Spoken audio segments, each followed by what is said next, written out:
دوسری چیز کیا ہے؟ دوسری چیز ارتداد ہے، یعنی یہ بات کہ اگر کسی شخص نے اسلام چھوڑ دیا ہے، مسلمان تھا، پیدائشی مسلمان تھا، یا مسلمان ہوا اور اس کے بعد اس نے اسلام کو چھوڑ دیا، تو اس کو اصطلاح میں ارتداد کہا جاتا ہے، ارتداد یا ردہ، یعنی آدمی پلٹ گیا، وہ دین میں آیا اور لوٹ گیا، تو ارتداد کی کیا کوئی سزا ہے؟ کیا یہ قابل سزا جرم ہے؟ اور سزا ہے تو کیا ہے؟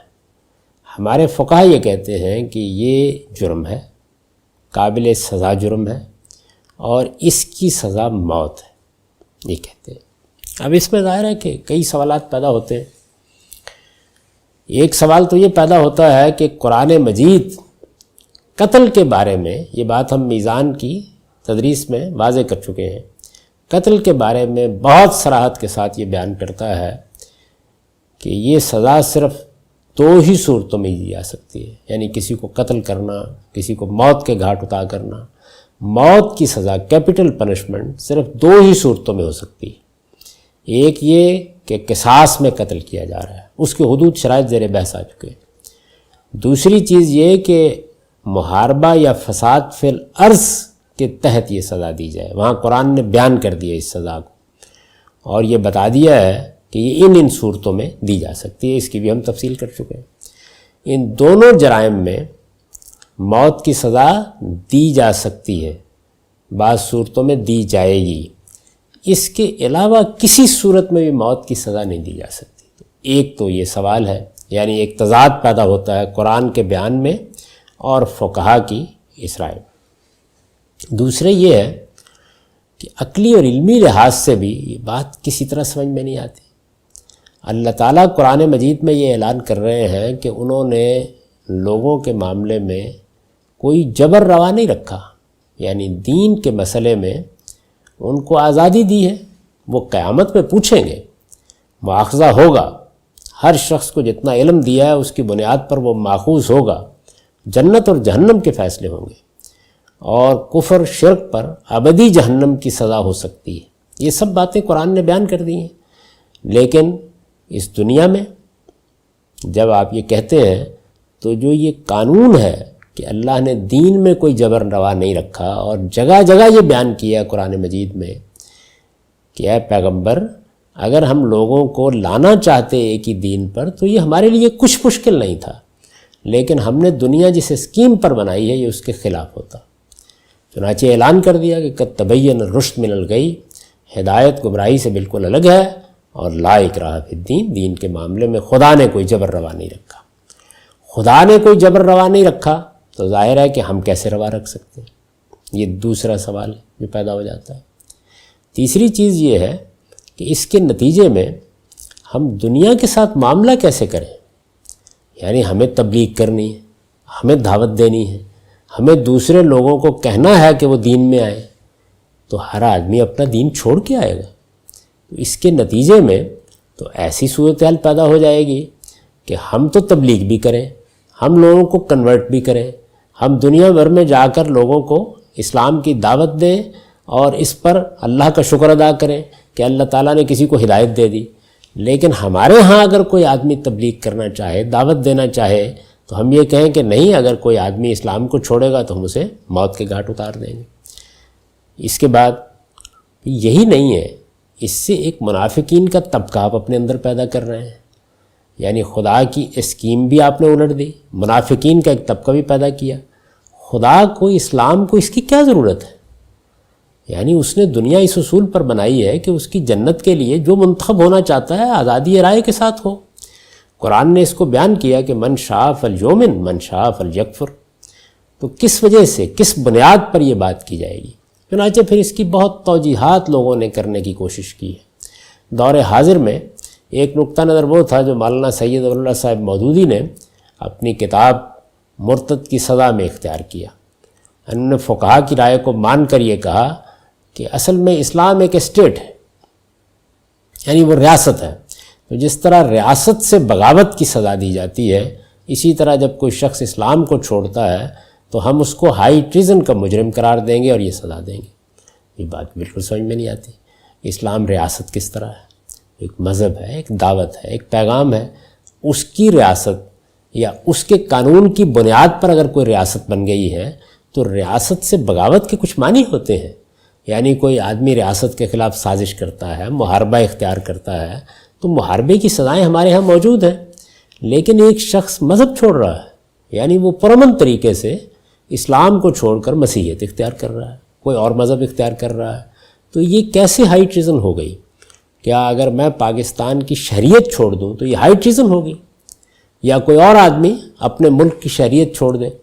اس وقت تو دنیا بھر کے ممالک اس کی آزادی دے رہے ہیں، اور یہ آزادی رہنی چاہیے. اس کی وجہ یہ ہے کہ انسان پر یہ پابندی کیسے لگائی جا سکتی ہے؟ تو سچی بات یہ ہے کہ وہ ایک جلیل القدر عالم تھے، لیکن یہ استدلال کبھی سمجھ میں نہیں آیا. اسی نوعیت کی بعض چیزیں بعض لوگ بیان کرتے ہیں. مثلا میں یہاں ملیشیا میں ہوں، وہاں میں نے بہت سی چیزیں دیکھی، اس میں ارتداد کی سزا زیر بحث رہتی ہے. تو اس میں کچھ اس طرح کا استدلال یہاں کے علماء نے کیا ہے کہ اس کے نتیجے میں اصل میں اس آدمی کو اسلام کی تذلیل کرنے کی سزا دی جاتی ہے. اس نے مسلمانوں کی تذلیل کی ہے، مسلمانوں کی تحقیر کی ہے. یہ بھی کیا استدلال ہے؟ یعنی ایک شخص نے دلیل کی بنیاد کے اوپر ہوش مندی کے ساتھ یہ خیال کیا کہ مجھے کوئی دوسرا مذہب اختیار کرنا ہے اور وہ برحق ہے. ہم اپنے دین کو جیسا بھی برحق مانتے ہوں، لیکن اس نے یہ فیصلہ کر لیا. باطن میں کیا ہے یہ ہم نہیں جانتے. اس میں تذلیل کہاں سے ہو گئی؟ یعنی کیا جب کوئی مسیحیت کو چھوڑ کر اسلام قبول کرتا ہے تو وہ مسیحی قوم کی تذلیل کرتا ہے؟ اگر یہی ہے تو پھر ہمیں ان کو بھی مشورہ دینا چاہیے کہ یہ تذلیل آپ نہ کرائیں اور آپ بھی اس کے لیے سزائیں مقرر کر دیں. تو یہ واقعہ ہے کہ ایک ایسی بات ہے کہ کسی پہلو سے بھی اس کا آپ جائزہ لیجئے، اس کی کوئی کل ٹھیک نہیں بیٹھتی. یہ میں نے پس منظر کی طرف اشارہ کیا. اس کے بعد دیکھیے کہ میں نے اس پر کیا لکھا ہے اور یہ بتایا ہے کہ اس کی نوعیت کیا ہے. ارتداد کی سزا کا یہ مسئلہ، یہ برہان ہے. ارتداد کی سزا کا یہ مسئلہ محض ایک حدیث کا مدعا نہ سمجھنے کی وجہ سے پیدا ہوا ہے. یعنی یہ مسئلہ ہی کیسے پیدا ہوا؟ ایک حدیث ہے، قرآن میں جگہ جگہ آپ دیکھیے ارتداد کا ذکر ہے. ایسے ارتداد کا ذکر ہے کہ لوگ صبح ایمان لاتے اور شام کو کفر کا اعلان کر دیتے. یہ ذکر ہے کہ وہ ایمان لاتے پھر کفر اختیار کرتے، پھر ایمان لاتے پھر کفر اختیار کرتے. ہر جگہ اس کے لیے اخروی سزا بیان ہوئی ہے. کوئی ذکر، کوئی اشارہ موجود نہیں ہے دنیوی سزا کا. قرآن مجید میں ایسی کوئی چیز نہیں ہے. حدیث میں ایک بات بیان ہوئی ہے اور وہی اس کا ماخذ بن گئی ہے.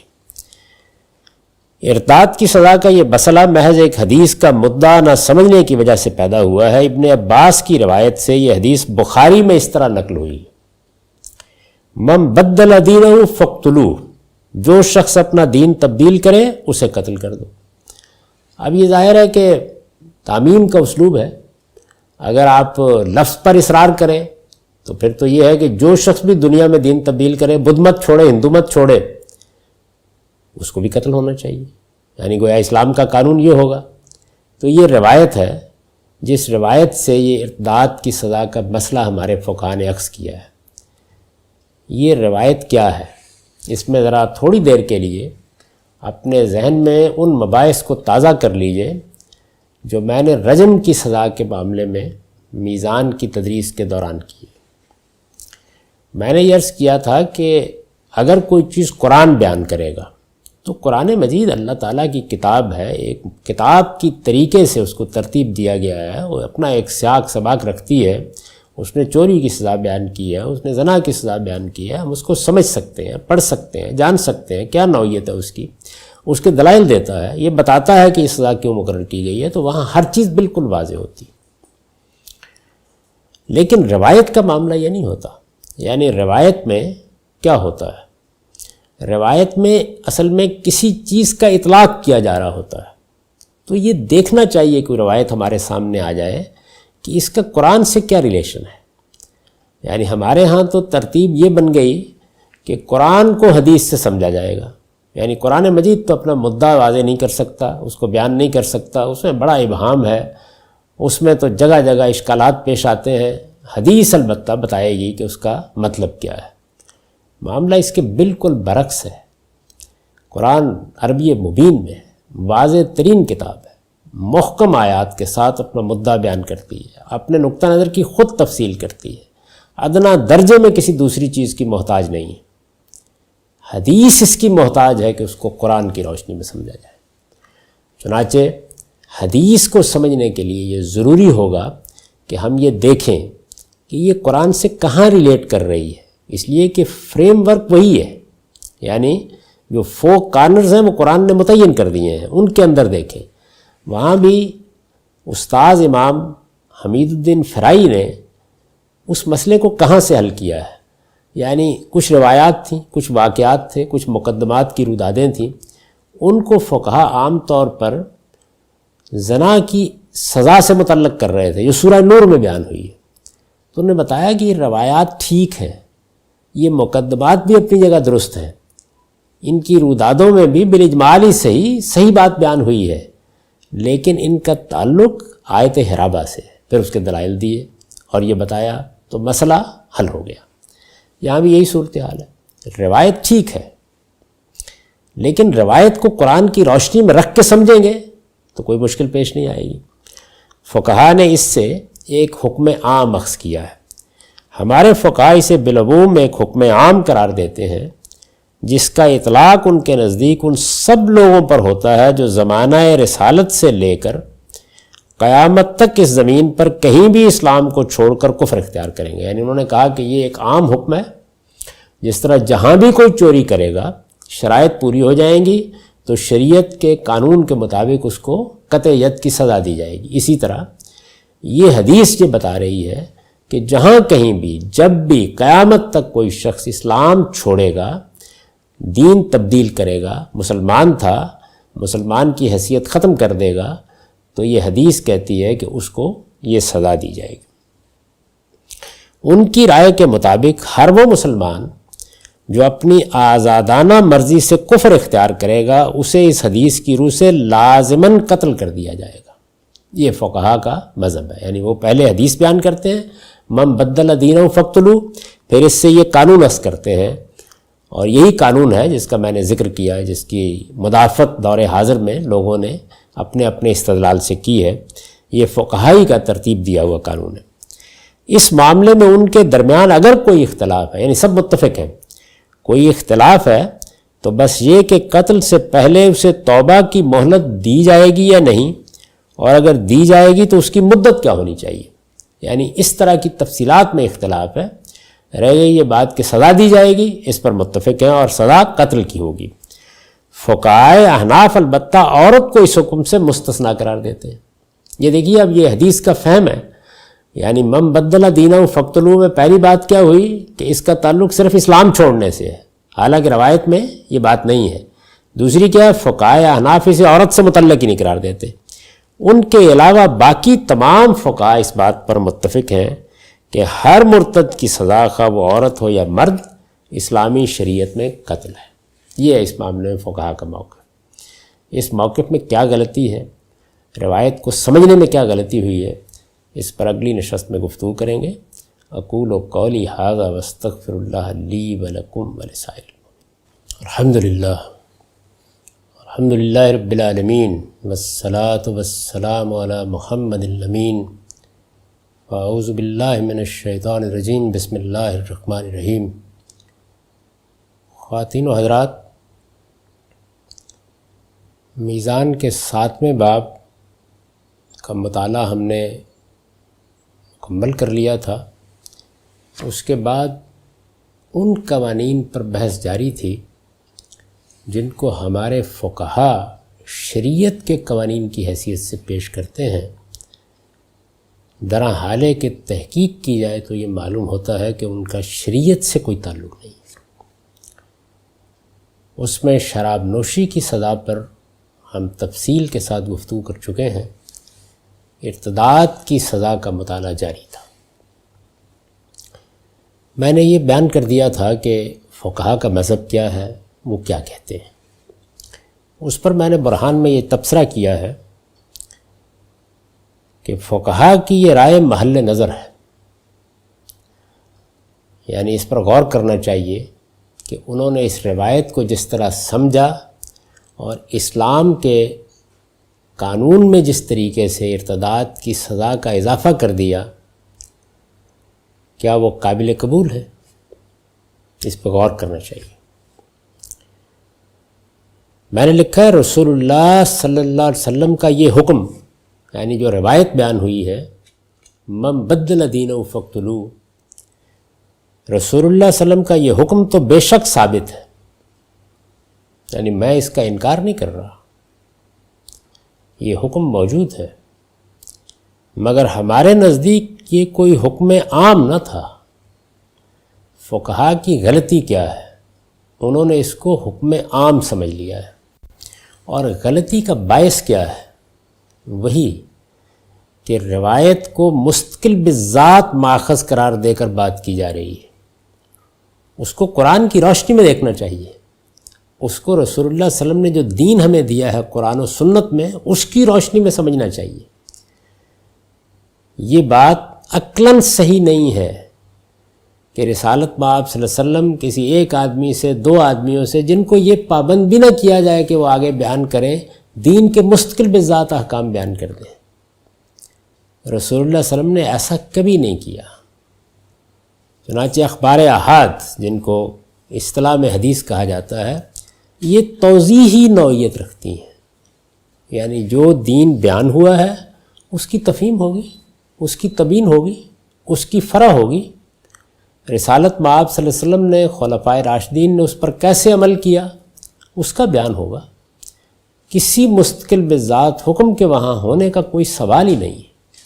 پورے ذخیرے پر نظر ڈال کر میں پورے اطمینان کے ساتھ یہ کہہ سکتا ہوں کہ ہر جگہ جہاں لوگوں نے اس سے کوئی مستقل بذات حکم کا اخذ کیا ہے، انہوں نے غلطی کی ہے، روایت کو قرآن مجید کی روشنی میں نہیں سمجھا، اور اس سے ایک ایسی چیز دین میں داخل کر بیٹھے ہیں کہ جو بالکل گول خانے میں چوکھٹی میخ ہو کر رہ گئی۔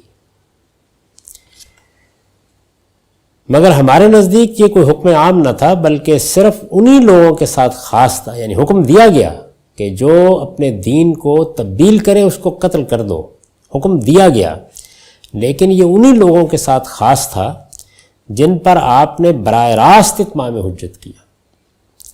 یعنی یہ بات میں کئی مرتبہ واضح کر چکا ہوں اور یہ بتا چکا ہوں کہ بڑی بنیادی غلطی ہماری فقہ میں اللہ تعالیٰ کی اس سنت کو سمجھنے میں ہوئی ہے جو ہدایت کے معاملے میں، گمراہی کے معاملے میں اللہ تعالیٰ نے قائم کر رکھی ہے، اور جس کے تحت جب کسی رسول کی طرف سے اتمام حجت ہو جاتا ہے تو جزا و سزا کا ایک قانون اسی دنیا میں روبہ عمل ہوتا ہے۔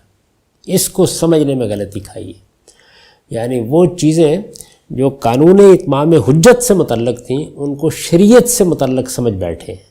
یہاں بھی یہی غلطی ہوئی ہے، بلکہ صرف انہی لوگوں کے ساتھ خاص تھا جن پر آپ نے براہ راست اتمام حجت کیا، یعنی رسول اللہ صلی اللہ علیہ وسلم کی بعثت جن لوگوں کی طرف ہوئی اور براہ راست آپ نے ان پر اتمام حجت کیا۔ یہ کون سے گروہ ہیں؟ ان میں ایک مشرکین عرب ہیں، ایک اہل کتاب ہے، اور دوسرے گرد و پیش کی سلطنتوں کے حکمران ہیں، گرد و پیش کی سلطنتوں کی اقوام ہیں۔ ان پر رسالت مآب صلی اللہ علیہ وسلم نے 3 مراحل میں براہ راست اتمام حجت کیا ہے، براہ راست دعوت دی ہے۔ خدا کا رسول دنیا میں موجود ہو، وہ کسی کو دعوت دے اور پھر مخاطب انکار کر دے، یہ معاملہ آسان نہیں ہے۔ یہ وہ چیز ہے جس کو قرآن زیر بحث لاتا ہے اور یہ کہتا ہے کہ اس کے بعد اسی دنیا میں جزا و سزا کا قانون نافذ ہو جاتا ہے۔ اس کو بہت اچھی طرح سے سمجھ لیجئے۔ تو جن لوگوں پر آپ نے براہ راست اتمام حجت کیا ان میں سے مشرکین، قرآن مجید کی اصطلاح میں اہل عرب، وہ اہل عرب ہیں کہ جنہوں نے شرک کو اپنے مذہب کی حیثیت سے اختیار کر لیا تھا، یعنی وہ اس بات کا اعتراف کرتے تھے کہ وہ شرک کرتے ہیں اور یہ کہتے تھے کہ یہی اللہ کا صحیح دین ہے، اللہ نے اپنے شریک مقرر کر رکھے ہیں۔ مسیحی یہ نہیں کہتے، یہود یہ نہیں کہتے، اہل کتاب کا یہ نقطہ نظر نہیں ہے، وہاں تعویل کی غلطی ہو رہی ہے۔ اس وجہ سے قرآن مجید مسیحیوں کا شرک بیان کرتا ہے، یہود کا شرک بیان کرتا ہے، ان کے لیے مشرکین کا لفظ استعمال نہیں کرتا۔ مشرکین کا لفظ بنی اسماعیل کے لیے، اہل عرب کے لیے استعمال کیا گیا ہے، اور یہ حدیث ان سے متعلق ہے۔ اس کی ذرا تفصیل دیکھیے، ذیل میں ہم اپنے اس نقطہ نظر کی تفصیل کیے دیتے ہیں۔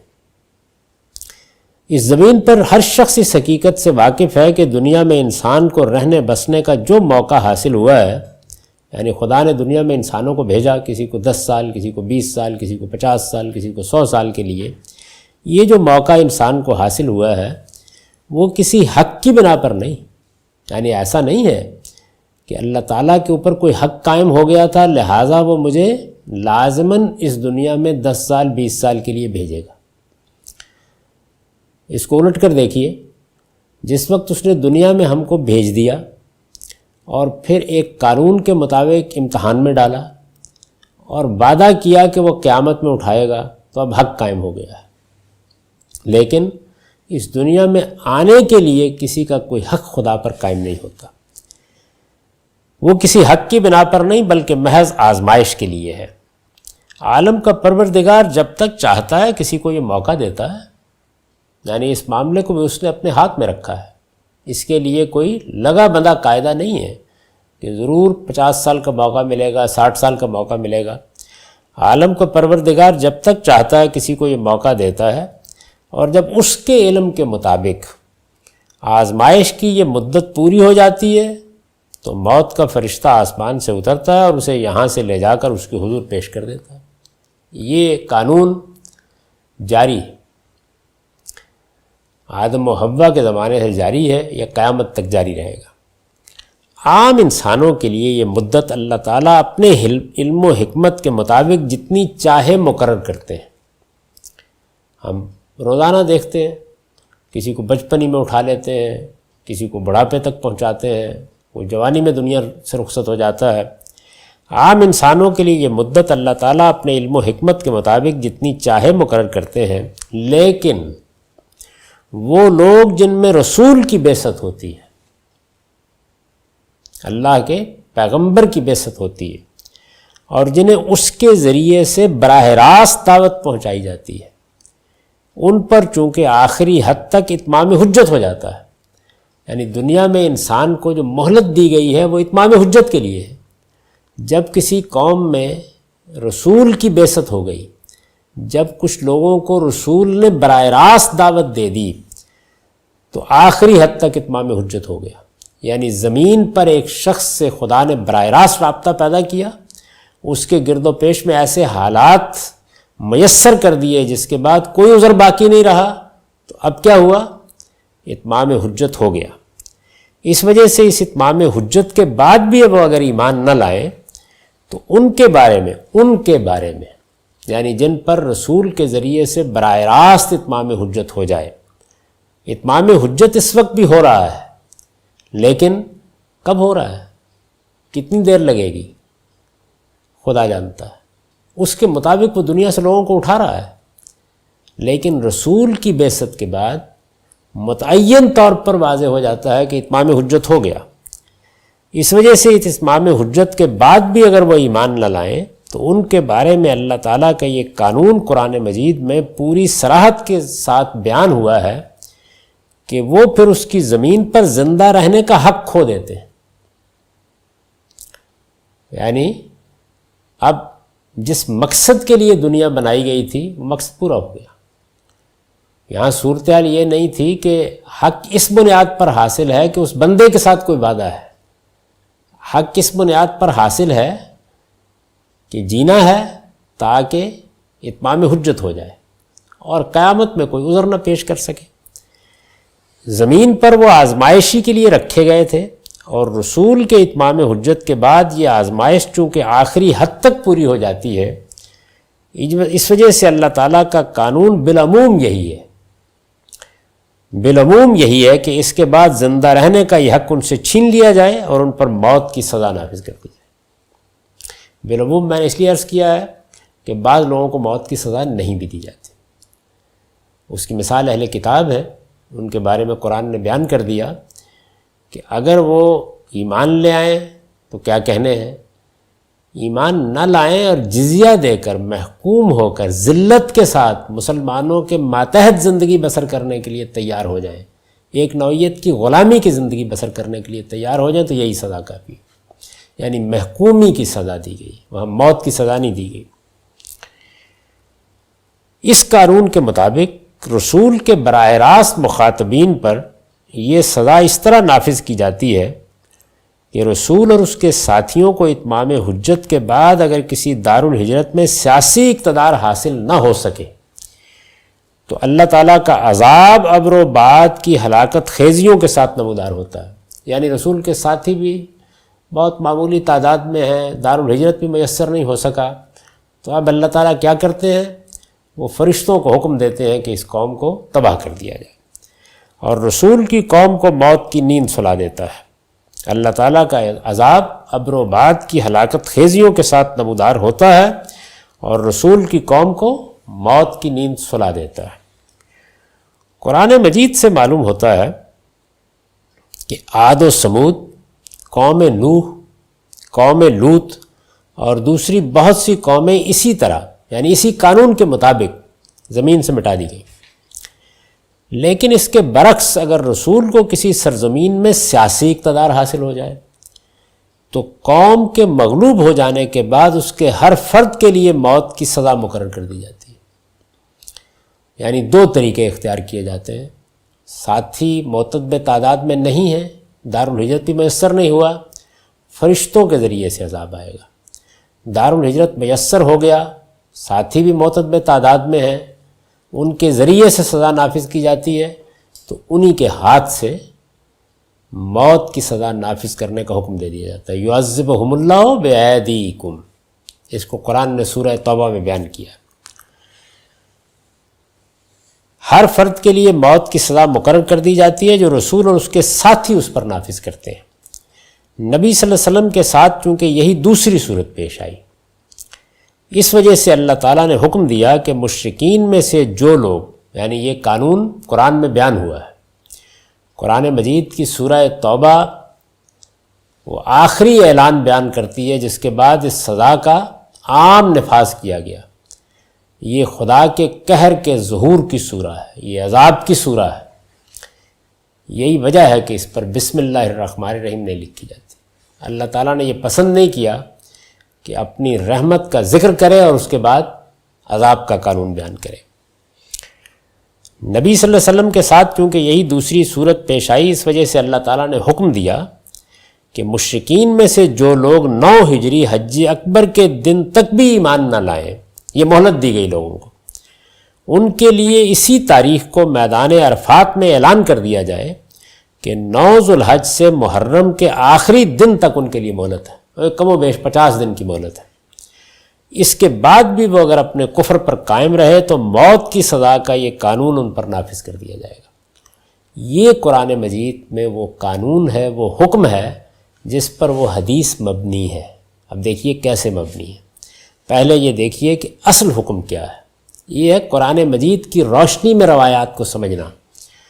تو اصل قانون سورہ توبہ میں بیان ہوا اور وہ یہ ہے کہ فَإِذِ انْسَلَخَ الْأَشْهُرُ الْحُرُمُ فَاقْتُلُوا الْمُشْرِكِينَ حَيْثُ وَجَدتُّمُوهُمْ وَخُذُوهُمْ وَاحْصُرُوهُمْ وَاقْعُدُوا لَهُمْ كُلَّ مَرْصَدٍ فَإِن تَابُوا وَأَقَامُوا الصَّلَاةَ وَآتَوُا الزَّكَاةَ فَخَلُّوا سَبِيلَهُمْ إِنَّ اللَّهَ غَفُورٌ رَحِيمٌ. یہ ذرا اندازہ کیجئے کہ اتمام حجت کے بعد سزا کس طرح نافذ کی گئی ہے.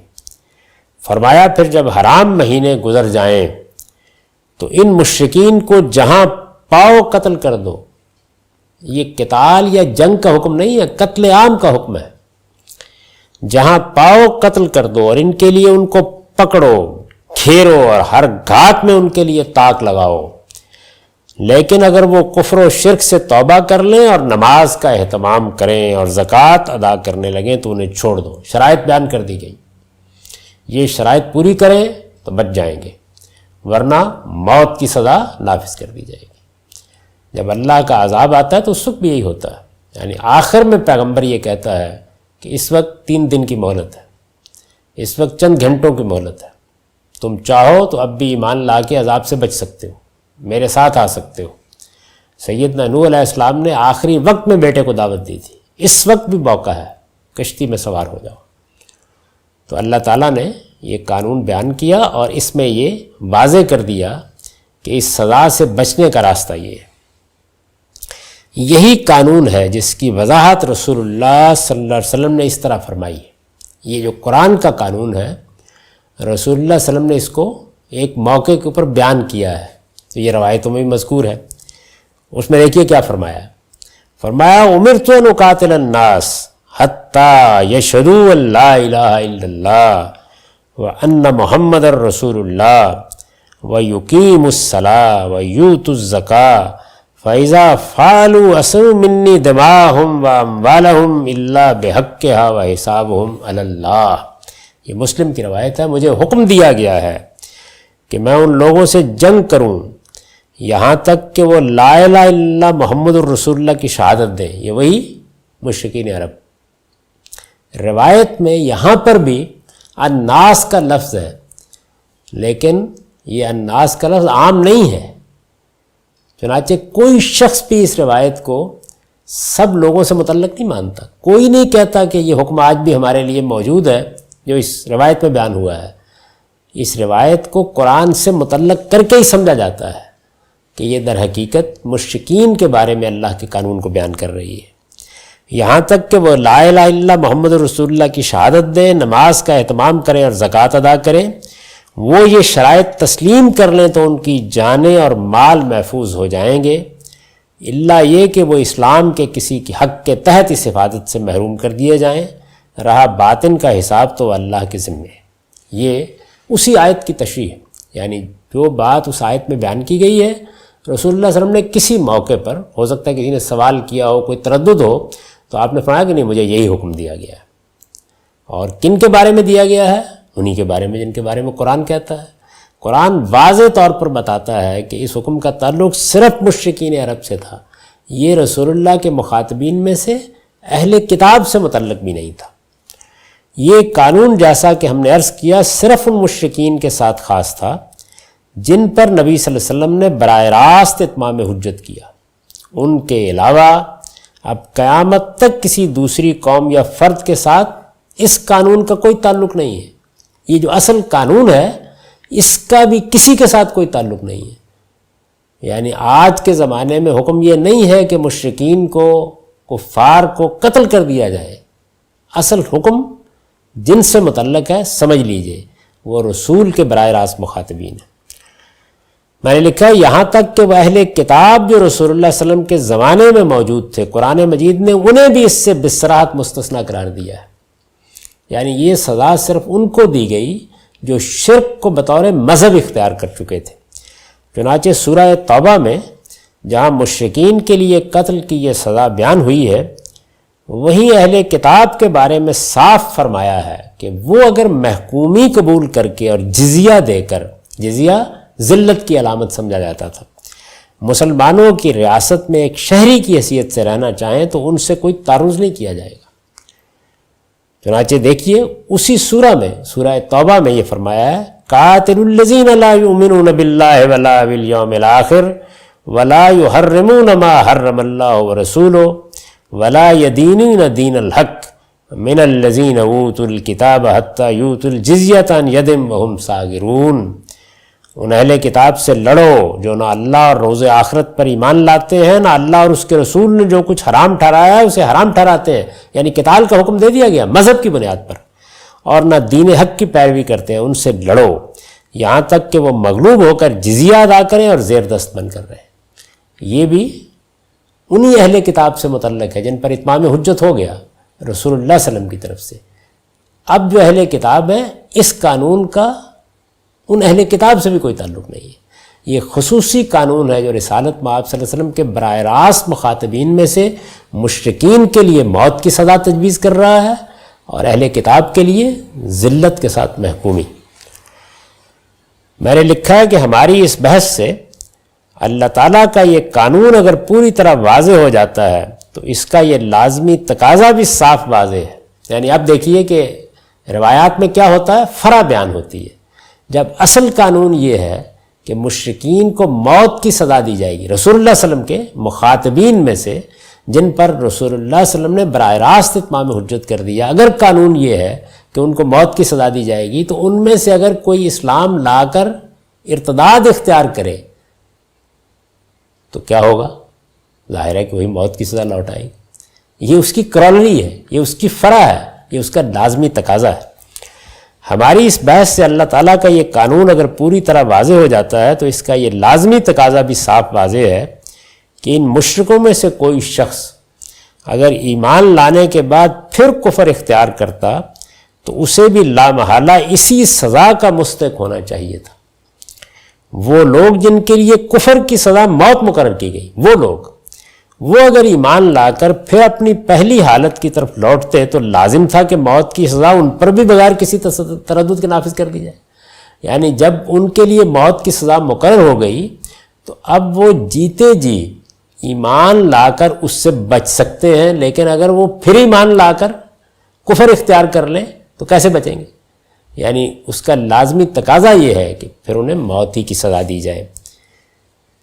چنانچہ یہی وہ ارتداد ہے، یعنی اس زمانے کا ارتداد نہیں، اس دور کا ارتداد نہیں، چنانچہ یہی وہ ارتداد ہے، یعنی رسول اللہ کے براہ راست مخاطبین میں سے مشرکین کا اسلام لا کر اسے چھوڑ دینا. چنانچہ یہی وہ ارتداد ہے جس کے بارے میں رسول اللہ صلی اللہ علیہ وسلم نے فرمایا من بدل دینہ فاقتلوہ. یہ ہے وہ روایت، یہ ہے اس کا صحیح فہم، یہ ہے اس کا مدعا. قرآن کی روشنی میں یہ واضح ہو گیا کہ وہ ایک خاص حکم ہے، اس کا رسول اللہ صلی اللہ علیہ وسلم کے بعد کے زمانے کے لوگوں سے کوئی تعلق نہیں ہے.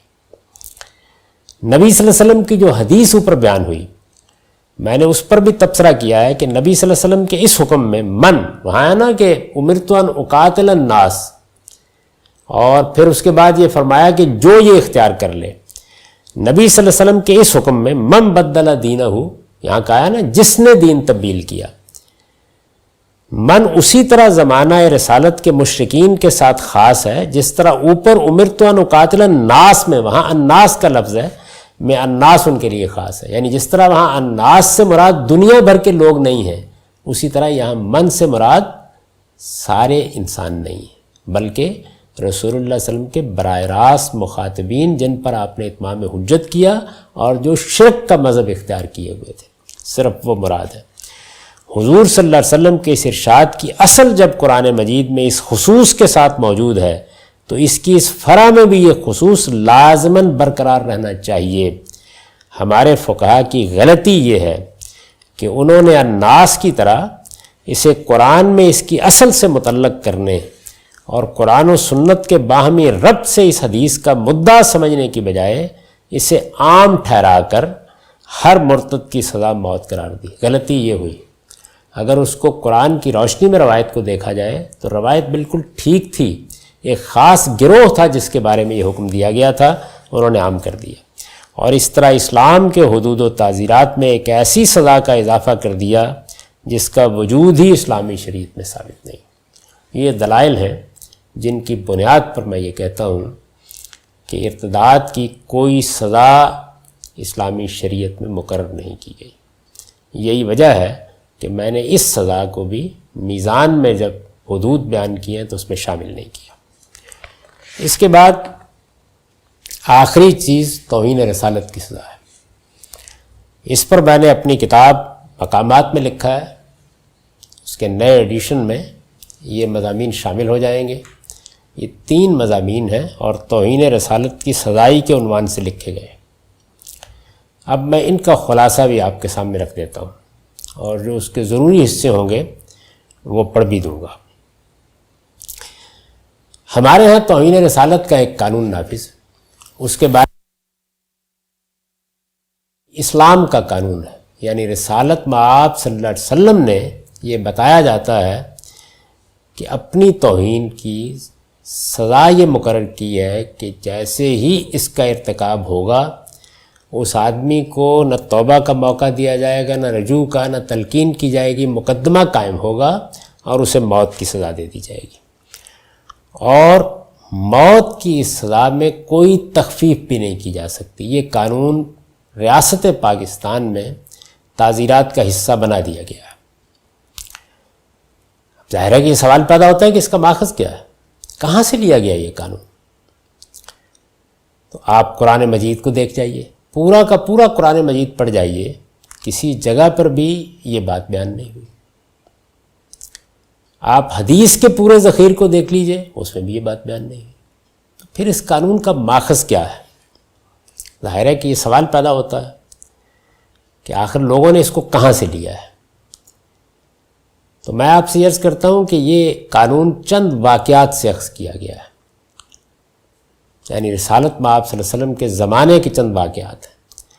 جس طریقے سے یہاں من بدل دینہ فقتلوہ کی روایت کو سمجھنے میں غلطی ہوئی ہے، بالکل اسی طرح کی غلطی ان واقعات کو سمجھنے میں بھی ہوئی۔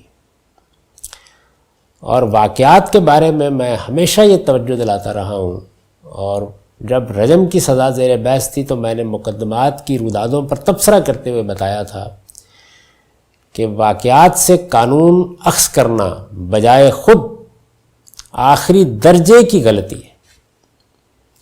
واقعات کبھی قانون کا ماخذ نہیں ہوتے۔ قانون تو آپ بتائیے قرآن میں کہاں بیان ہوا ہے، رسالت مآب صلی اللہ علیہ وسلم نے کس جگہ بیان کیا ہے؟ قانون کو باللفظ پہلے بیان ہونا چاہیے، واقعات تو اس کا اطلاق ہوں گے، اور پھر اس قانون کی روشنی میں واقعات کو دیکھا جائے گا۔ واقعات کبھی بھی بجائے خود قانون کا ماخذ نہیں ہو سکتے۔ چنانچہ ہمارے ہاں جو کچھ بھی کیا گیا ہے اس کی بنیاد کیا ہے، وہ کیسے ہے؟ میں آپ سے عرض کر رہا ہوں کہ یہ قانون اور اس کے پس منظر میں جن اہل علم کی آراء قبول کی گئی ہیں ان کے ہاں بھی سوائے اس کے کہ واقعات کو بنا استدلال بنایا گیا اور کوئی چیز نہیں۔ واقعات پر میں بعد میں تبصرہ کروں گا۔ سب سے پہلے یہ جاننا چاہیے کہ اس وقت جو قانون ہمارے ہاں نافذ ہے، میں نے اس کے بارے میں ایک مرتبہ ٹیلی ویژن پر گفتگو کرتے ہوئے یہ کہا تھا، اور اس وقت پاکستان کے ایک بڑے عالم بھی لائن پر موجود تھے، کہ یہ قانون قرآن کے بھی خلاف ہے، یہ قانون حدیث کے بھی خلاف ہے، یہ قانون فقہا کی رائے کے بھی خلاف ہے۔ یعنی وہاں ارتداد میں ہم نے فقہا کی رائے کا مطالعہ کیا ہے، فقہا نے ایک رائے قائم کی ہے، ان کو اس میں کیا غلطی لگی میں نے اس کو سمجھانے اور واضح کرنے کی کوشش کی ہے۔ لیکن یہاں تو فقہا بھی وہ بات نہیں کہتے جو ہمارے قانون میں اختیار کر لی گئی ہے۔ یعنی ریاست پاکستان میں توہین رسالت کا جو قانون بنایا گیا ہے، یہ بات پوری ذمہ داری کے ساتھ میں عرض کر رہا ہوں کہ بالکل بے بنیاد ہے، آخری درجے میں بے بنیاد ہے۔ یعنی چلیے قدیم فقہا کو ایک غلطی لگ گئی، جیسے کہ ارتداد کی سزا میں لگی ہے، جیسے کہ شراب نوشی کی سزا میں لگی ہے، تو ہمارے علماء یہاں قانون بنانے کے لیے بیٹھے، اور چونکہ اس وقت یہ ایک عام ذہن بن چکا ہے کہ فقہا کی رائے کو چیلنج نہیں کیا جائے گا، جن چیزوں پر اتفاق ہو چکا ہے، اجماع ہو چکا ہے، بلکہ اجماع اور اتفاق تو بڑی بات ہے، اگر فقہائے احناف نے بھی کوئی رائے قائم کی ہے تو ہم تو تقلید کے اصول کو مانتے ہیں، ہم اس کے خلاف نہیں کریں گے۔ تو چلیے ہم یہ مان لیتے، یہ سمجھ لیتے کہ یہاں چونکہ یہ مذہبی ذہن موجود ہے، اس لیے اس کی بنیاد پہ قانون بنا دیا گیا ہے۔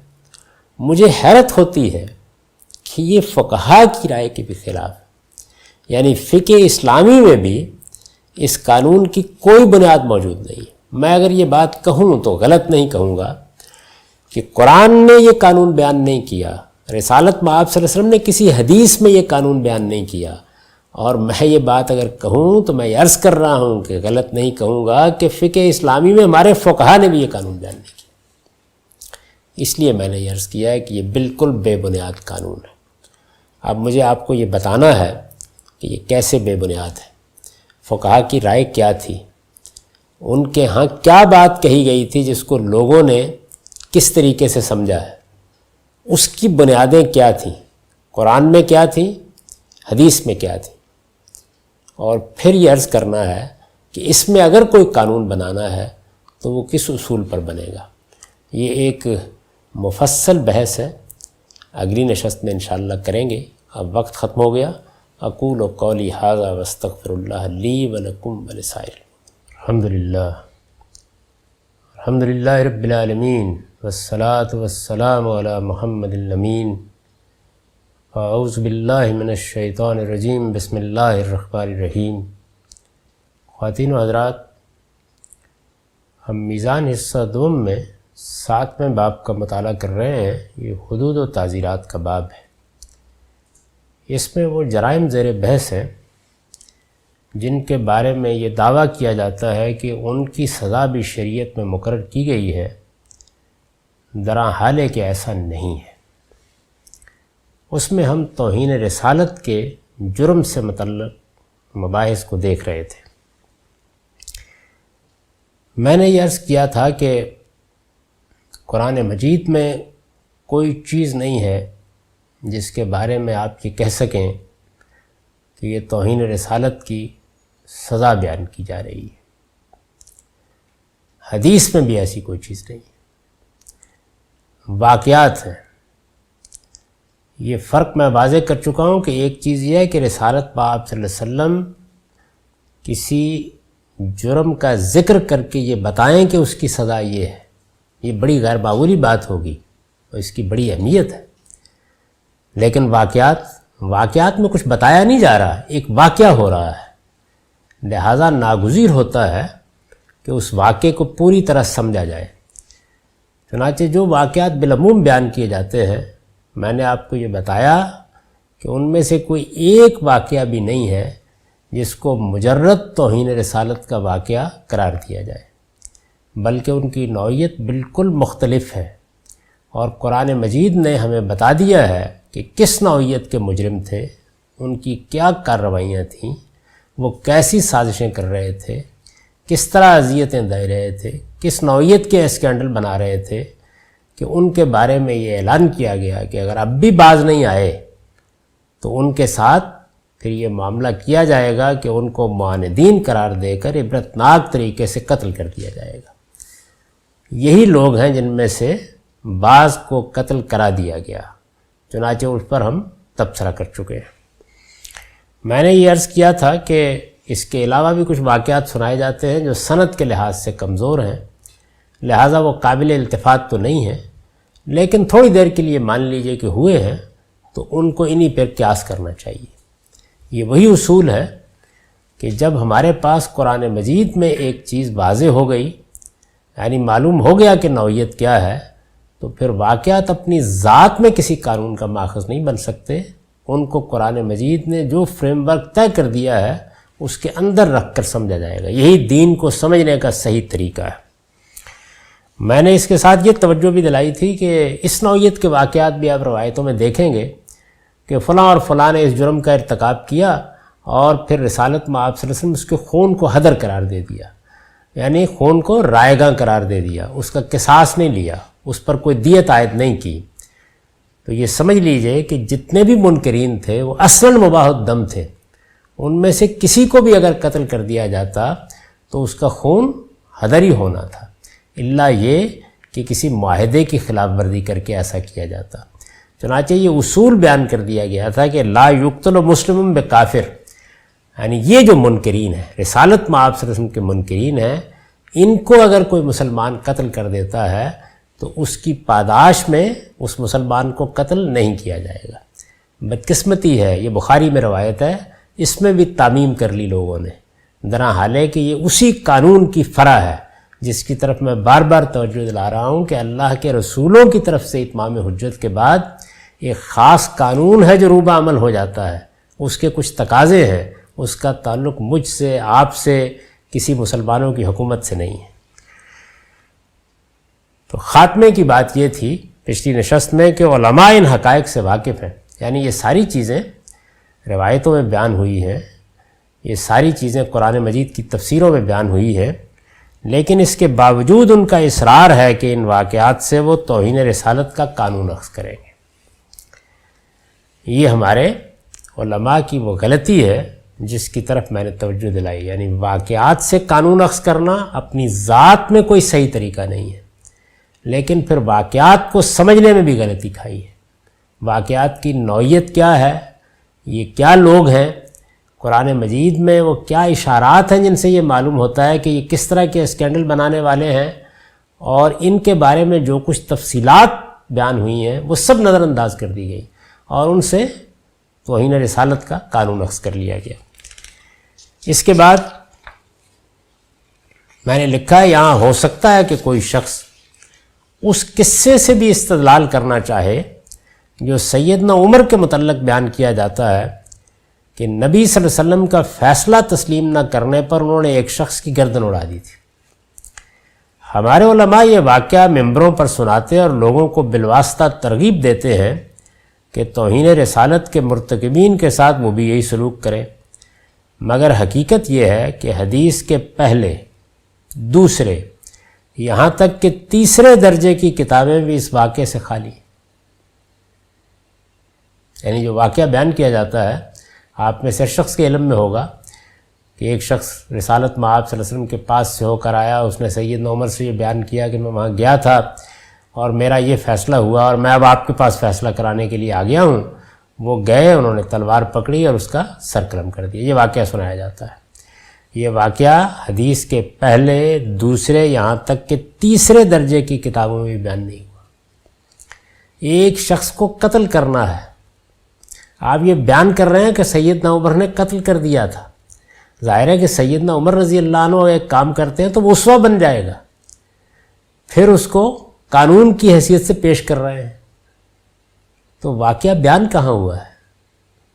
حدیث کی جو کتابیں ہیں یہ معلوم ہے کہ سند کے لحاظ سے، صحت کے لحاظ سے ان کو درجات میں تقسیم کیا جاتا ہے، تو پہلے، دوسرے، یہاں تک کہ تیسرے درجے کی کتابیں بھی اس واقعے سے خالی ہیں۔ ابن جریر طبری ہر طرح کی تفسیری روایتیں نقل کر دیتے ہیں، مگر انہوں نے بھی اسے قابل اعتراض نہیں سمجھا۔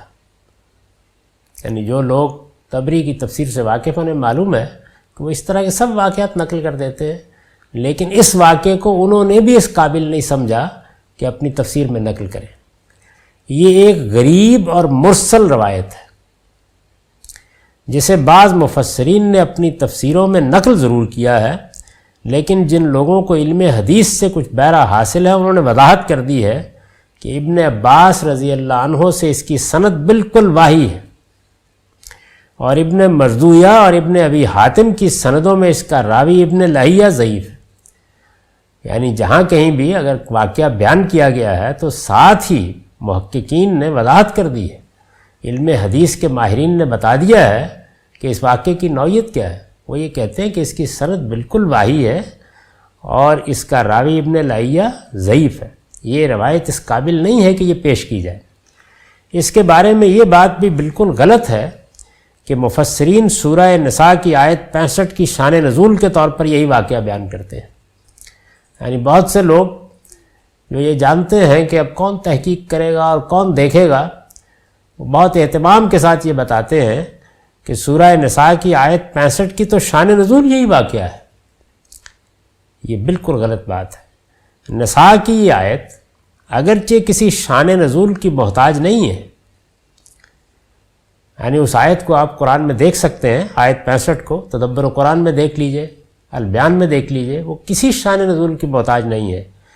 تاہم جو واقعہ امام بخاری اور دوسرے ائمہ محدثین نے اس کی شان نزول کے طور پر بیان کیا ہے اور جسے مفسرین بالعموم نقل کرتے ہیں، وہ اس کے برخلاف یہ ہے، یعنی جو واقعہ اس کی شان نزول کے طور پر نقل کیا جاتا ہے وہ بالکل اس کے برخلاف ہے، اور وہ یہ ہے کہ رسول اللہ صلی اللہ علیہ وسلم کے پھوپھی زاد بھائی حضرت زبیر کا ایک انصاری سے پانی پر اختلاف ہو گیا۔ یہ واقعہ نساء کی آیت 65 کی شان نزول کے طور پر بیان کیا جاتا ہے۔ حضرت زبیر کا ایک انصاری سے پانی پر اختلاف ہو گیا، معاملہ حضور کے سامنے پیش ہوا تو آپ نے فرمایا کہ زبیر اپنے کھیت کو سیراب کر کے باقی پانی اس کے لیے چھوڑ دیں گے، یعنی پانی پیچھے سے آ رہا ہے تو اس پر جھگڑا ہو گیا، تو رسول اللہ صلی اللہ علیہ وسلم نے یہ فیصلہ سنایا۔ اس پر انصاری نے فوراً کہا، یا رسول اللہ، اس لیے نا کہ زبیر آپ کے پھوپھی زاد بھائی ہیں۔ یہ سری بے انصافی اور اقربا پروری کا اتہام اور انتہائی گستاخی کی بات تھی. یعنی ظاہر ہے کہ رسالت مآب صلی اللہ علیہ وسلم کے معاملے میں یہ بات کہنا کوئی معمولی چیز تھی. اس کے معنی یہ تھے کہ یہ کہا جا رہا ہے کہ آپ بے انصافی کر رہے ہیں، آپ اقربا پروری کر رہے ہیں، اس سے بڑی گستاخی کیا ہو سکتی تھی.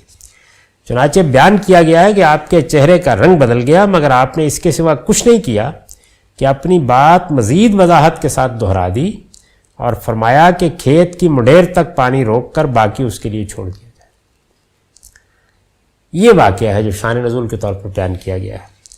علماء کو حسن انتخاب کی داد دینی چاہیے. میں نے لکھا ہے کہ علماء کو حسن انتخاب کی داد دینی چاہیے کہ رسول اللہ صلی اللہ علیہ وسلم کے عفو و درگزر اور رافت و رحمت کی یہ روایت تو انہوں نے نظر انداز کر دی، درحال ہے کہ یہ بخاری و مسلم میں مذکور ہے، اور حضرت عمر کے گردن مار دینے کی ضعیف اور ناقابل التفات روایت ہر جگہ نہایت ذوق و شوق کے ساتھ سنا رہے ہیں. یہ صورتحال ہے. یعنی جو واقعات بیان کیے جاتے ہیں ان واقعات کی نوعیت یہ ہے، کوئی خدا ترس آدمی کیا ایک لمحے کے لیے بھی تصور کر سکتا ہے کہ وہ ان واقعات سے لوگوں کی جان لینے کا قانون اخذ کرے گا؟ یہ بالکل وہی صورتحال ہے جو رجم کی رودادوں کے معاملے میں. جس طرح کے تضادات، جس طرح کے تناقضات موجود ہیں، لیکن بہرحال ہم مصر ہیں کہ اس سے قانون اخذ کریں گے. تو قانون کے بارے میں پھر ایک مرتبہ عرض کر دوں کہ پہلے اس کو قرآن میں بیان ہونا چاہیے. اگر وہ کوئی فرع کی حیثیت سے قانون ہے، کوئی اطلاقی چیز ہے، تو اس کو رسالت میں آپ صلی اللہ علیہ وسلم بیان فرمائیں گے، پہلے قانون کے طور پر بیان کریں گے. واقعات اس کی روشنی میں دیکھے جائیں گے. واقعات سے قانون نہیں اخذ کیا جا سکتا. واقعات لوگ بیان کر رہے ہوتے ہیں، وہ دیکھنے والے ہوتے ہیں، وہ بعض اوقات پس منظر بیان نہیں کرتے، کوئی چیز چھوڑ دیتے ہیں. بہت اہم چیز بعض اوقات روایت میں نہیں آتی، بات کچھ سے کچھ ہو جاتی ہے، ان میں بے پناہ تضادات دیکھنے کو ملتے ہیں. اس لیے واقعات اس کے محتاج ہوتے ہیں کہ ان کو خود قانون کی روشنی سمجھا جائے، نہ کہ قانون کا ماخذ بنا کر ان کی بنیاد پر لوگوں کے لیے سزائے موت کا فیصلہ کر دیا جائے. اور یہ واقعات یہ آپ نے دیکھ لیے کہ ان کی نوعیت کیا ہے. یہ تو واقعات کا معاملہ ہوا، یعنی ایک یہ چیزیں ہیں جن کی بنیاد پر یہ سزا بیان کی جاتی ہے. اس کے بعد اب ذرا یہ بھی دیکھیے کہ ہمارے فقہا کیا کہتے ہیں. یعنی کیا انہوں نے کوئی دلیل دے دی ہے قرآن مجید سے، سنت سے، یا ان واقعات کو بنیاد بنا کر یہ کہا ہے کہ ان کی بنیاد پر سزا دی جائے؟ کیا فقہا نے یہ کہا ہے؟ میں آپ سے عرض کرتا ہوں کہ ایسا بھی نہیں ہوا، ایسا بھی نہیں ہوا. توہین رسالت کی سزا کے بارے میں جمہور فقہا کی رائے کیا اس خاص سزا سے متعلق قرآن و حدیث کے کسی حکم پر مبنی ہے؟ یہ میں نے سوال اٹھایا ہے. اس سوال کا جواب یہ ہے کہ ہرگز نہیں. یعنی فقہا جو کچھ اس قانون کے بارے میں بیان کر رہے ہیں، کیا وہ یہ کہہ رہے ہیں کہ قرآن کی فلاں آیت سے ہم اس کو اخذ کر رہے ہیں؟ ہرگز نہیں. کیا وہ یہ کہہ رہے ہیں کہ ہم فلاں روایت سے اس کو اخذ کر رہے ہیں؟ ہرگز نہیں. کیا وہ ان واقعات کو بیان کر کے یہ کہتے ہیں کہ یہ توہین رسالت کی سزا کے واقعات ہیں، ان کی بنیاد پر ہم یہ سزا بیان کر رہے ہیں؟ ہرگز نہیں. وہ کیا کہتے ہیں؟ مسلمانوں کے لیے، یعنی فقہا نے مسلمانوں کے لیے اس کی بنا ارتداد اور ذمیوں کے لیے نقض عہد پر قائم کی ہے. یعنی فقہا کا مذہب کیا ہے؟ فقہا کا مذہب سن لیجئے، وہ یہ کہتے ہیں، فقہا یہ کہتے ہیں کہ مسلمان اگر توہین رسالت کا ارتکاب کرے گا، تو اب ہونا ہی چاہیے نا کہ وہ یہ کہیں کہ مسلمان اگر توہین رسالت کا ارتکاب کرے گا تو فلاں سزا کا مستوجب ہوگا. وہ یہ نہیں کہتے، وہ یہ کہتے ہیں مسلمان اگر توہین رسالت کا ارتکاب کرے گا تو مرتد ہو جائے گا. یہ بات بالکل ٹھیک ہے. یعنی ایک آدمی جو رسالت مآب صلی اللہ علیہ وسلم کے بارے میں احانت کا رویہ اختیار کرتا ہے، وہ مسلمان کیسے رہ سکتا ہے؟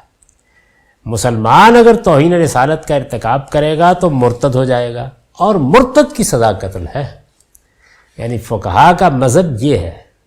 وہ جب یہ کہتے ہیں کہ توہین رسالت کے جرم کا ارتکاب اگر مسلمان نے کیا ہے تو اس کی سزا قتل ہوگی، تو اصل میں یہ کہتے ہیں کہ وہ چونکہ اس جرم کا ارتکاب کرنے کے بعد مرتد ہو جاتا ہے اور مرتد کی سزا قتل ہے. یعنی یہ نہیں کہتے کہ توہین رسالت کی یہ سزا شریعت میں مقرر کی گئی ہے، وہ کہتے ہیں مرتد کی سزا وہ کسی اور وجہ سے بھی ارتداد اختیار کر سکتا ہے، مرتد کی سزا چونکہ قتل ہے، اس پر ہم بحث کر چکے پہلے، تو یہ شخص مرتد ہو گیا ہے، اس لیے مسلمان کو ہم قتل کی سزا دیں گے۔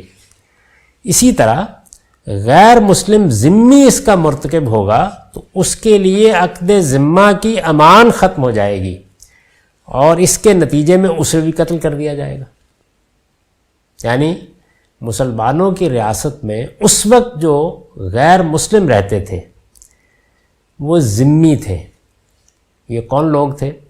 یہ وہ لوگ تھے کہ جن پر اللہ کی حجت تمام ہو گئی، اور پھر قرآن مجید نے یہ اعلان کر دیا کہ ان کے لیے زندگی کی ایک ہی صورت ہے، یعنی اہل کتاب کے معاملے میں۔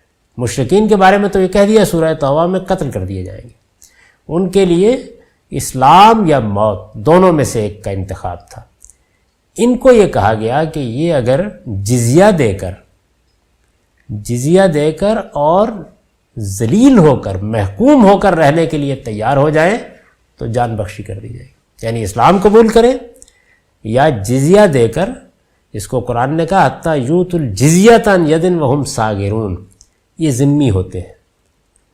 اب یہ دیکھیے اس کی وجہ وہ یہ بیان کرتے ہیں کہ سورہ توبہ کی آیت 29 میں غیر مسلم اہل کتاب کے متعلق حکم دیا گیا ہے کہ وہ مسلمانوں کے محکوم اور زیر دست بن کر رہنے کے لیے تیار نہ ہو تو انہیں قتل کر دیا جائے۔ یعنی اصل حکم کیا ہے کہ اگر اہل کتاب رسالت مآب صلی اللہ علیہ وسلم پر ایمان لانے کے لیے تیار نہ ہوں اتمام حجت کے باوجود، یعنی رسول اللہ صلی اللہ علیہ وسلم کے زمانے کے اہل کتاب اگر وہ ایمان لانے کے لیے تیار نہ ہوں اور وہ جزیہ دے کر مسلمانوں کی ریاست میں رہنے کی صورت قبول کر لیں، یعنی محکوم ہو کر جزیہ دے کر رہنے کے لیے قبول کر لیں تو ان کی جان بخشی ہوگی، ورنہ قتل کر دیے جائیں گے۔ یعنی یہ سمجھ لیجئے کہ وہاں ارتداد کی سزا قتل مقرر ہے فقہا کے نزدیک، اور یہاں قرآن مجید کی روح سے غیر مسلم اہل کتاب جن پر رسالت مآب صلی اللہ علیہ وسلم نے حجت تمام کر دی ان کی سزا قتل مقرر ہے۔ وہ اس سے اسی صورت میں بچ سکتے ہیں کہ وہ محکوم ہو کر رہے، یعنی ذلت قبول کر کے جزیہ دے کر رہے۔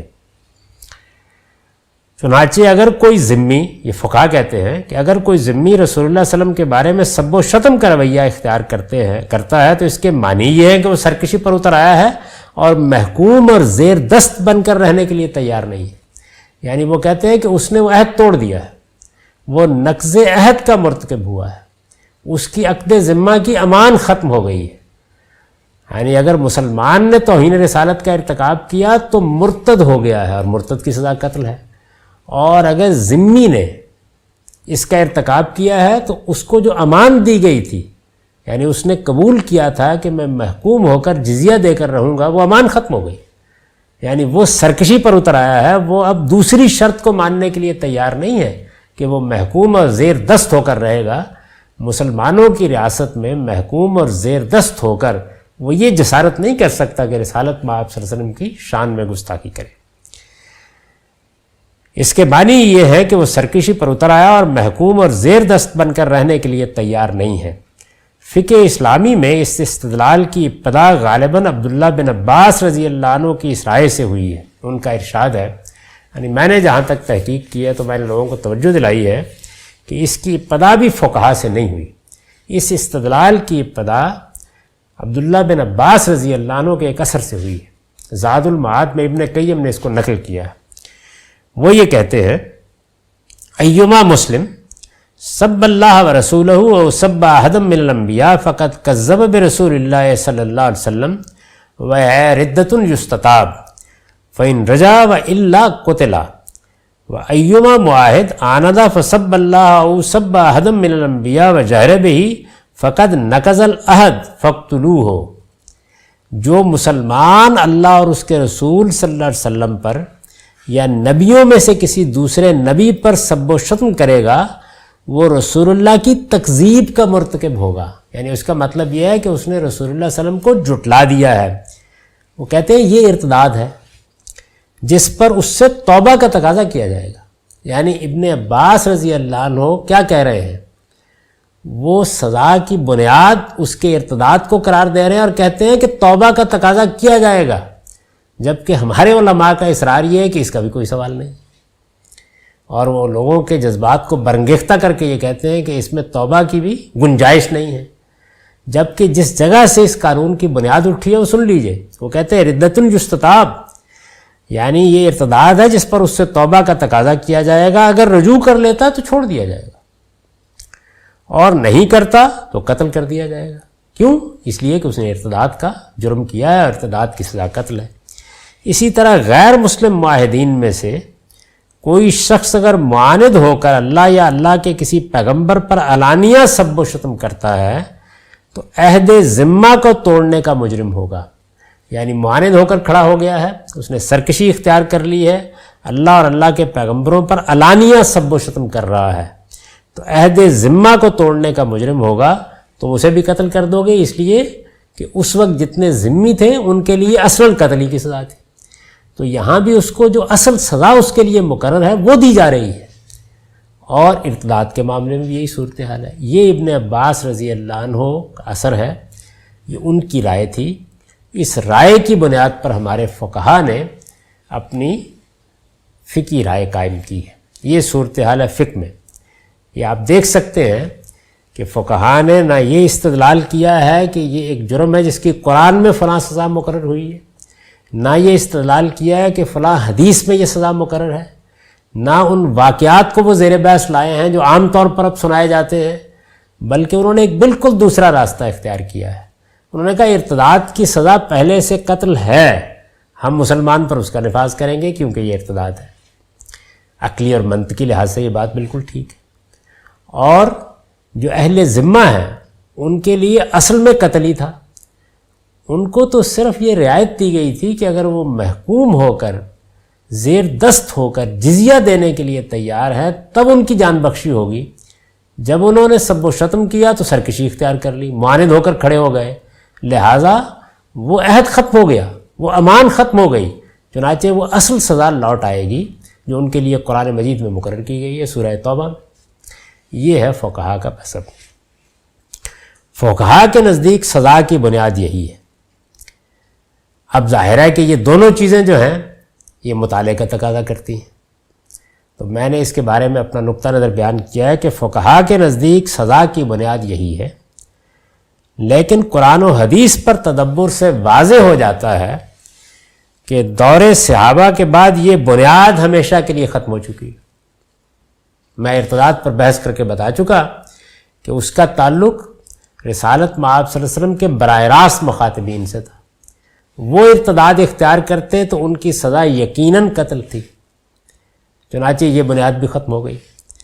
ہم نے اپنی کتابوں میزان اور برہان میں پوری طرح مبرہن کر دیا ہے کہ ارتداد کی سزا انہی لوگوں کے ساتھ خاص تھی جن پر رسول اللہ صلی اللہ علیہ وسلم نے براہ راست اتمام حجت کیا اور آپ پر ایمان لانے کے بعد وہ کفر کی طرف پلٹ گئے۔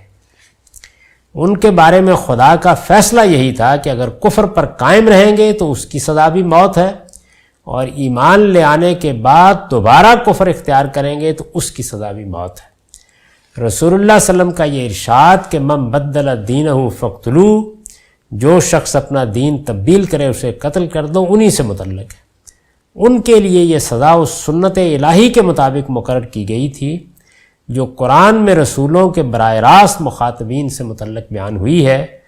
زمانہ رسالت کے بعد پیدا ہونے والے مسلمانوں سے اس کا کوئی تعلق نہیں، اس کی مزید وضاحت کی ضرورت نہیں، اس لیے کہ یہ بات ارتداد کی سزا میں واضح کر چکا ہوں۔ نقض عہد کا معاملہ بھی یہی ہے، یعنی دوسری بنیاد غیر مسلموں کے لیے نقض عہد کا معاملہ بھی یہی ہے۔ اب دنیا میں نہ کوئی ذمی ہے نہ کسی کو ذمی بنایا جا سکتا ہے، یعنی اس کا تعلق بھی رسول اللہ صلی اللہ علیہ وسلم کے براہ راست مخاطبین سے تھا۔ سورہ توبہ کی آیت 129 معاف کیجیے گا، سورہ توبہ کی آیت 29 اتمام حجت کے اسی قانون کی فرع ہے جس کا ذکر اوپر ہوا ہے، یعنی آیت 29 میں جو قانون بیان کیا گیا ہے وہ اسی کی فرع ہے جس کی وضاحت میں اوپر کر چکا چنانچہ منکرین حق کے خلاف جنگ اور اس کے نتیجے میں مفتوحین پر جزیہ عائد کر کے انہیں محکوم اور زیر دست بنا کر رکھنے کا حق بھی ہمیشہ کے لیے ختم ہو گیا۔ یہ حق بھی اللہ کے رسول کو دیا گیا تھا، یعنی ان کی طرف سے اتمام حجت کے بعد اہل کتاب کے معاملے میں قرآن نے یہ فیصلہ سنایا تھا کہ اگر وہ رسول کے زیر دست ہو کر رہنے کے لیے تیار ہو جائیں، محکومی قبول کر لیں مسلمانوں کی، تو جان بخشی کر دی جائے گی۔ یہ معاملہ بھی ہمیشہ کے لیے ختم ہو گیا۔ قیامت تک کوئی شخص اب نہ دنیا کی کسی قوم پر اس مقصد سے حملہ کر سکتا ہے اور نہ کسی مفتوح کو محکوم بنا کر اس پر جزیہ عائد کرنے کی جسارت کر سکتا ہے۔ میں اس کی تفصیل کروں گا جب قانون جہاد کا مطالعہ ہوگا۔ تو یہ سمجھ لیجئے کہ بالکل واضح طور پر قرآن مجید نے یہ بتا دیا ہے کہ اللہ کا وہ کیا قانون ہے جس کے تحت اہل کتاب کو ذمہ بنایا گیا تھا۔ مسلمان ریاستوں کے غیر مسلم شہری، یعنی اب ظاہر ہے کہ دنیا میں جتنی مسلمان ریاستیں ہیں ان سب میں غیر مسلم شہری ہیں۔ مسلمان ریاستوں کے غیر مسلم شہری اصلاً مباح الدم ہیں، یعنی رسول اللہ صلی اللہ علیہ وسلم کے مخاطبین اصلاً مباح الدم تھے، اہل کتاب بھی اور مشرکین بھی، یعنی ان کا خون مباح تھا۔ انہیں اگر سزا نہیں دی جا رہی تھی تو یہ رعایت تھی، صورتحال یہ تھی۔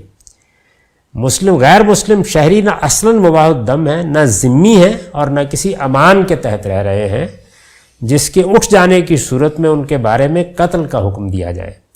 یہ سب چیزیں اب قصہ ماضی ہیں، انہیں کسی لحاظ سے بھی بنائے استدلال نہیں بنایا جا سکتا۔ یعنی فقہا کا استدلال اس سے بالکل مختلف ہے جو اس وقت ہمارے علماء پیش کر رہے ہیں۔ وہ نہ قرآن سے استدلال کر رہے ہیں براہ راست اس سزا سے متعلق، نہ حدیث سے نہ واقعات سے۔ وہ ارتداد کی سزا کا اطلاق کر رہے ہیں، وہ نقض عہد کی سزا کا اطلاق کر رہے ہیں۔ یعنی وہ یہ کہہ رہے ہیں کہ جس وقت ذمی نے رسالت مآب صلی اللہ علیہ وسلم کی شان میں کوئی بات ایسی کہہ دی ہے تو وہ نقض عہد کا مرتکب ہو گیا ہے، مسلمان نے کہہ دی ہے تو ارتداد کا مرتکب ہو گیا ہے، اور چونکہ ان کی سزائیں بیان ہو گئی ہیں اس وجہ سے اس کا نفاذ کر دیا جائے گا، وہ یہ کہہ رہے ہیں۔ اور میں نے یہ بتایا ہے کہ یہ دو بنیادیں بھی ختم ہو گئی، اس لیے کہ ان کا تعلق بھی رسالت مآب صلی اللہ علیہ وسلم کے براہ راست مخاطبین کے ساتھ۔ اب پھر کیا کیا جائے؟ ظاہر ہے کہ یہ سوال پیدا ہوتا ہے، کیا ہم توہین رسالت کے مجرم کو چھوڑ دیں گے، اس کے بارے میں کوئی اقدام نہیں کریں گے؟ کوئی شخص یہ کہہ سکتا ہے کہ لوگوں کو لائسنس دے دیں گے اور اپنی ریاست میں لائسنس دے دیں گے کہ وہ یہ کریں۔ میں عرض کرتا ہوں کہ اس کے بارے میں اب ٹھیک شرعی پوزیشن کیا ہوگی اس کو میں نے بیان کیا ہے۔ میں نے یہ لکھا ہے کہ اس کے بعد دو ہی صورتیں رہ جاتی ہیں، یعنی شریعت کا معاملہ واضح ہو گیا، اس کے بعد دو ہی صورتیں رہ جاتی ہیں۔ ایک یہ کہ اسلام اور مسلمانوں کی مصلحت کو سامنے رکھ کر قانون سازی کی جائے، اس قانون سازی کا حق ہے آپ کو۔ یعنی ظاہر ہے کہ شریعت میں جو سزائیں مقرر کی گئی ہیں ان کے بعد جتنے جرائم بھی ہیں ان سب میں قانون سازی کا حق دیا گیا ہے۔ لیکن ایک بات ذہن نشین کر لیجئے، اور وہ یہ کہ جب آپ مسلمانوں کی اور اسلام کی مصلحت کو سامنے رکھ کر قانون سازی کریں گے تو قرآن اعلان کر چکا ہے کہ موت کی سزا صرف دو جرائم میں دی جا سکتی ہے، ایک قصاص میں، دوسرے فساد فی الارض میں۔ یعنی جو کچھ بھی قانون سازی مصلحت کی بنیاد پر کی جائے گی، اسلام کی مصلحت، مسلمانوں کی مصلحت، مسلمانوں کی ریاست کی مصلحت، یا کوئی اور بنیاد جس پر بھی آپ قانون سازی کریں، قانون سازی کا حق پارلیمنٹ کو حاصل ہے، مسلمانوں کو حاصل ہے، لیکن اس میں یہ قدغن لگا دی گئی ہے کہ قتل کی سزا، موت کی سزا صرف دو جرائم میں دی جا سکتی ہے۔ یہ سمجھ لیجیے۔ تو میں نے یہ لکھا ہے کہ ایک یہ کہ اسلام اور مسلمانوں کی مصلحت کو سامنے رکھ کر قانون سازی کی جائے اور تعزیر کے طور پر کوئی سزا مقرر کر دی جائے، یہ آپ کر سکتے ہیں۔ دوسرے یہ کہ سورہ مائدہ کی آیات 33-34 کو قانون سازی کی بنیاد بنایا جائے، یعنی وہ آیات جو محاربے کی آیات ہیں، ہم ان کا مطالعہ کر چکے ہیں۔ فساد فی الارض کی آیات کو بنیاد بنا کر قانون سازی کی جائے، یہی دوسری صورت ہے جس کے بارے میں ہم بیان کر چکے ہیں کہ مائدہ کی ان آیتوں کو بنیاد بنا کر قانون سازی کی جائے گی. یعنی اگر کوئی شخص یہ کہے کہ ہم اس جرم کو فساد فی الارض کا جرم ہی سمجھتے ہیں اور ہم سورہ مائدہ میں جو حکم بیان ہوا ہے اس کی بنیاد پر قانون سازی کر رہے ہیں، اگر قانون سازی کی جائے گی تو یہ 3 چیزیں لازماً ملحوظ رکھنا ہوگی. قرآن کے الفاظ اس کا تقاضا کرتے ہیں. یعنی اب 2 صورتیں ہیں نا، مسلمانوں کی مصلحت کو سامنے رکھ کر کوئی تعزیر مقرر کر دیجئے، لیکن پھر وہاں آپ موت کی سزا نہیں مقرر کر سکتے.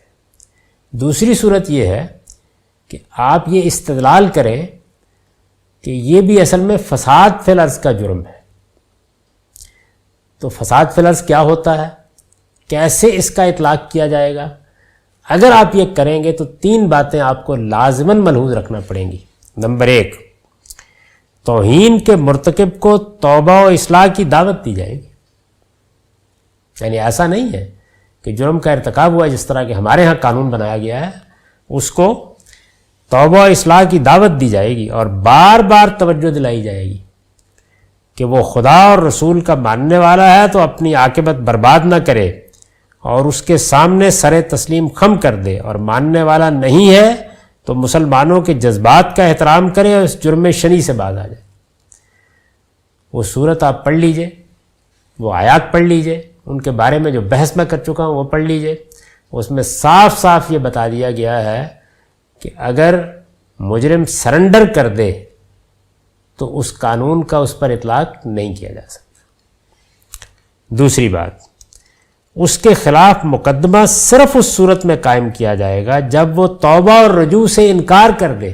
یعنی آپ نے توجہ دلائی، اس کو اپیل کی، سمجھانے کی کوشش کی، لیکن اس نے انکار کر دیا. سرکشی کے ساتھ توہین پر اصرار کرے. یہ نہیں کہ ایک واقعہ ہو گیا، وہ بیچارہ معلوم نہیں کیا کیا کہہ رہا ہے، اپنی کیا وضاحت پیش کر رہا ہے. سرکشی کے ساتھ توہین پر اصرار کرے، فساد انگیزی پر اتر آئے، دعوت، تبلیغ، تلقین و نصیحت اور بار بار کی تنبیہ کے باوجود باز نہ آئے بلکہ مقابلے کے لیے کھڑا ہو جائے. یعنی یہ صورت پیدا ہو جائے تو پھر آپ مائدہ کی ان آیات کی روشنی میں فساد فی الارض قرار دینا ہے نا، تو ایسے ہوگا. اس سب کچھ کے باوجود تیسری بات، سزا میں گنجائش رکھی جائے گی کہ جرم کی نوعیت اور مجرم کے حالات تقاضا کرتے ہوں تو قتل جیسی انتہائی سزا کے بجائے اسے کوئی کمتر سزا بھی دی جا سکتی. معافی.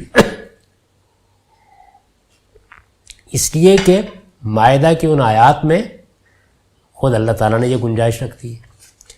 تو یہی ایک آیات ہیں جن کو بنیاد بنا کر کوئی شخص یہ کہہ سکتا ہے کہ ہم قانون سازی کریں گے.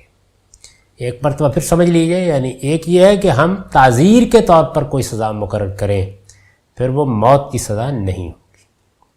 دوسرے یہ کہ ہم اس کو فساد فی الارض کا جرم بنا کر اس آیت کا اطلاق کریں، یعنی مائدہ کی آیات کا اطلاق کریں. اس کے لیے یہ شرائط ہوں گی. چنانچہ میں نے ان کی مزید توضیح کی ہے. یعنی کیوں یہ شرائط ہوں گی؟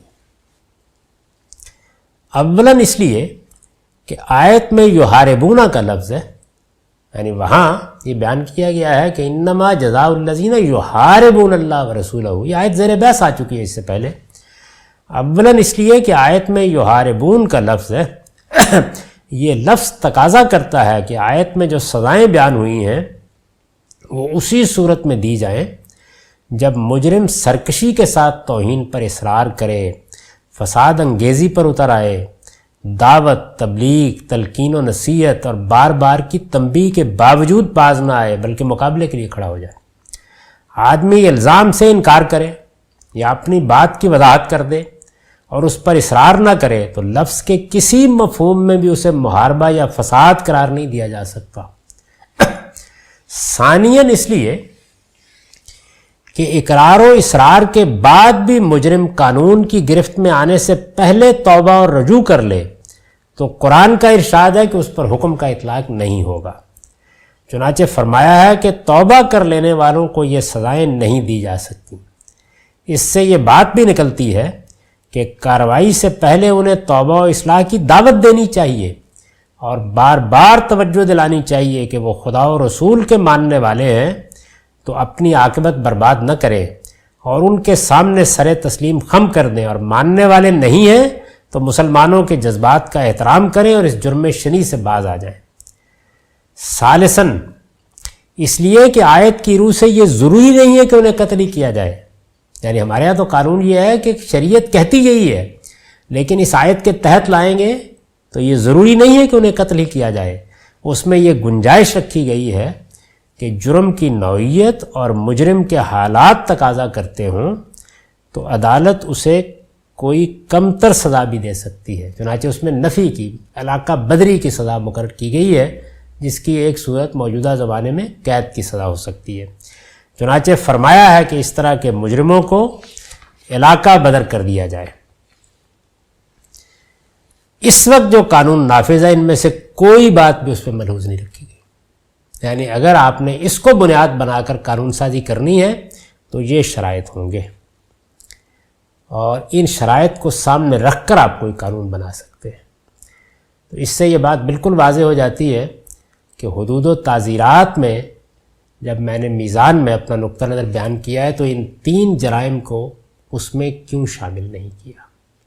ان کی نوعیت یہ ہے، اس کے بارے میں نے اپنا موقف واضح کر دیا ہے، اس کے دلائل بیان کر دیے ہیں۔ ہر شخص کو حق حاصل ہے کہ اس پر نقد کرے اور میری غلطی مجھ پر واضح کرے، لیکن اللہ کی شریعت اس بات کا تقاضا کرتی ہے اور اللہ کا قانون اس بات کا تقاضا کرتا ہے کہ اس کا منشا بے کم و کاست واضح کیا جائے، اس میں کسی شخص کے جذبات کو مداخلت کا کوئی حق نہیں۔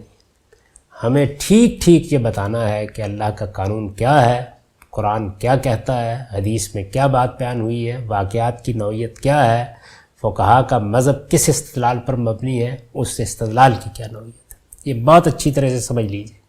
میں نے عرض کر دیا ہے کہ اس وقت جو قانون نافذ ہے اس میں ان میں سے کوئی چیز بھی ملحوظ نہیں رکھی گئی، اور یہ تینوں کے تینوں جرائم یعنی ارتداد کا جرم، شراب نوشی کا جرم اور اسی طریقے سے توہین رسالت کا جرم، ان کے بارے میں ہم سزائیں مقرر کر سکتے ہیں، لیکن یہ بات پورے اطمینان کے ساتھ، پوری قطعیت کے ساتھ میں کہہ رہا ہوں کہ شریعت میں ان کے لیے کوئی سزا مقرر نہیں۔ اقول قولی ھذا واستغفر اللہ لی ولکم ولسائر